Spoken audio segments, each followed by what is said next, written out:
आज मैं आप लोगों के साथ शेयर करने वाली हूँ न्यूबॉर्न बेबी से रिलेटेड 5 ऐसे रीज़न जिसकी वजह से बेबी रात को बार बार उठ जाता है या रोने लगता है। तो ये वीडियो उन पेरेंट्स के लिए काफ़ी हेल्पफुल रहेगा जो इस परेशानी में है। तो चलिए फ्रेंड्स वीडियो शुरू करते हैं। फर्स्ट रीज़न है वो अनकंफर्टेबल क्लोथ्स। फ्रेंड्स, हमें इस बात को ध्यान में रखना है कि जो भी बच्चे को हम रात के समय कपड़े पहना रहे हैं वो बहुत ही सॉफ्ट फैब्रिक के होने चाहिए। कॉटन के हो तो ज़्यादा अच्छा है क्योंकि कॉटन का कपड़ा बहुत अच्छा होता है, बच्चे को अच्छे से उसमें कंफर्ट मिलेगा। और बहुत ही पतला होता है तो बच्चे को किसी भी तरह की कोई दिक्कत नहीं होगी। उसके अंदर, उसकी बॉडी के अंदर उसमें हवा ईजीली जाती है, तो जो कि बहुत ज़रूरी है। बच्चे को किसी भी तरह का ऐसा कोई कपड़े ना पहना है जिससे उसकी बॉडी रैशेस कर सकती है, इरिटेट कर सकती है। तो बच्चे की स्किन अभी बहुत ज़्यादा सेंसिटिव है तो वो उसकी वजह से काफ़ी परेशान हो सकता है।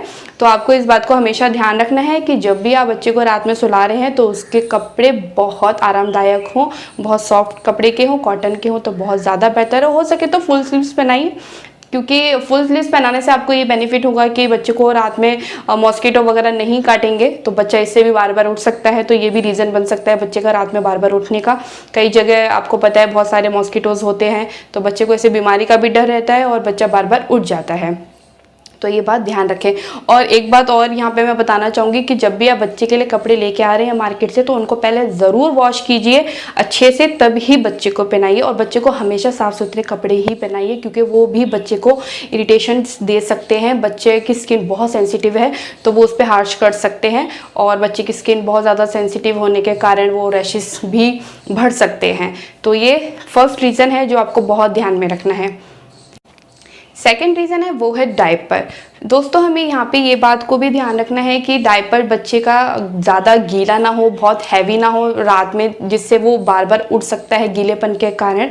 तो कई बार क्या होता है पेरेंट्स उसको शाम के टाइम ही डायपर पहना देते हैं और उसी में बच्चा ओवरनाइट सो जाता है तो बहुत ज़्यादा उस डायपर का वेट हो जाता है, वो बहुत गीला हो जाता है हर जगह से।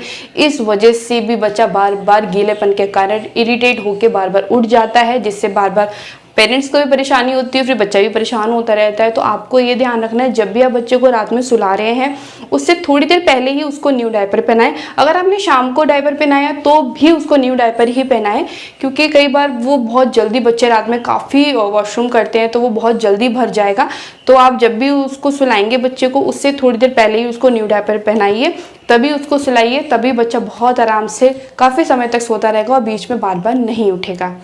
कोशिश कीजिए आप बच्चे को दिन के समय में डायपर ना यूज़ करें, उसको रात के समय में ही डायपर पहनाइए।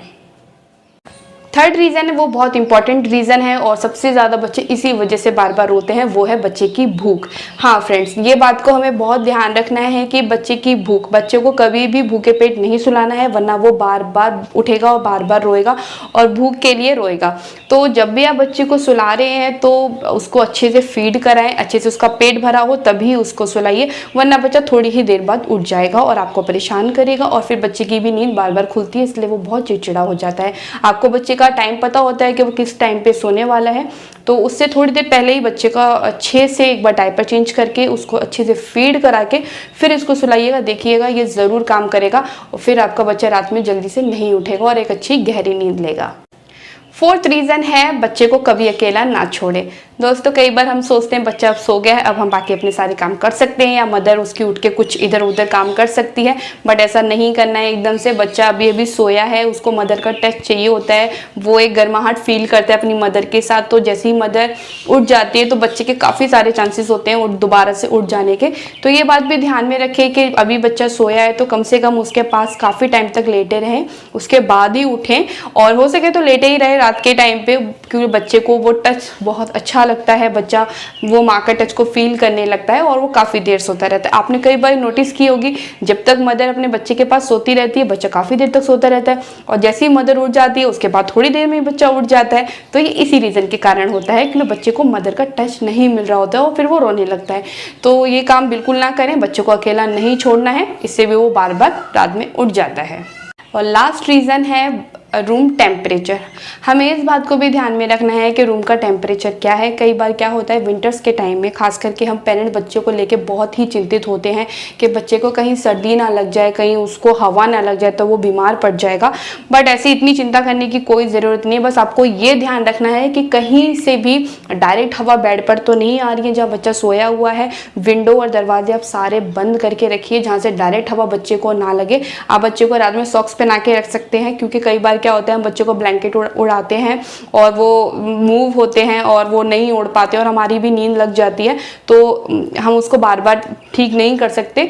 तो आप इस बात का ध्यान रखिए, ना कि उसकी जगह कई पेरेंट्स क्या होता है ओवरनाइट ना हीटर चला के रखते हैं, जो कि बिल्कुल भी अच्छा नहीं है। और ओवर हीटिंग के कारण भी बच्चा बार बार उठ जाता है और रूम बहुत गर्म हो जाता है और बच्चा इस वजह से बेचैन भी हो जाता है और रोने लगता है। हम नहीं समझ पाते बच्चा क्यों रो रहा है, हमें लगा बच्चे को भूख लगी है, फिर हम परेशान हो जाते हैं और थोड़े चिड़चिड़े भी हो जाते हैं कि बच्चा मतलब क्यों बार बार उठ रहा है। तो फ्रेंड्स ये भी ध्यान रखना है कि रूम का टेम्परेचर ज़्यादा नहीं होना चाहिए। ओवर हीटिंग के कारण भी बच्चा बार बार उठ जाता है और परेशान होने लगता है और काफ़ी चिड़चिड़ा हो जाता है, क्योंकि उसकी नींद बार बार डिस्टर्ब हो रही होती है। तो इस बात को बिल्कुल भी ना भूलें कि रूम का टेम्परेचर क्या है, उसको एक बार ज़रूर चेक करें। बस आपको ध्यान ये रखना है कि विंडो और डोर बंद होनी चाहिए। और बाकी अगर नॉर्मल ठंड पड़ रही है जैसे कि दिसंबर और जनवरी में पड़ती है काफ़ी ठंड, तो आप बस ये ध्यान रखिए कि बच्चे को अच्छे से बच्चे ने कंबल ओढ़ा हो और बच्चे ने कपड़े थोड़े गर्म ही पहने हो। फिर चिंता करने की कोई बात नहीं, क्योंकि जब बच्चे को डायरेक्ट हवा लगती है कहीं से तब उसको ठंड लगने के चांसेस ज़्यादा होते हैं। इसके चक्कर में हम ऐसा ना करें कि रूम का टेम्परेचर बहुत ज़्यादा गर्म कर दे और इस कारण भी बच्चा बार बार उठ जाए। फ्रेंड्स अगर आपको ये मेरा वीडियो पसंद आया हो तो प्लीज़ मेरे चैनल को लाइक और सब्सक्राइब करना बिल्कुल भी ना भूलें, और मैं बेबी से रिलेटेड वीडियो आपके लिए लाती रहूँगी। Okay, bye bye.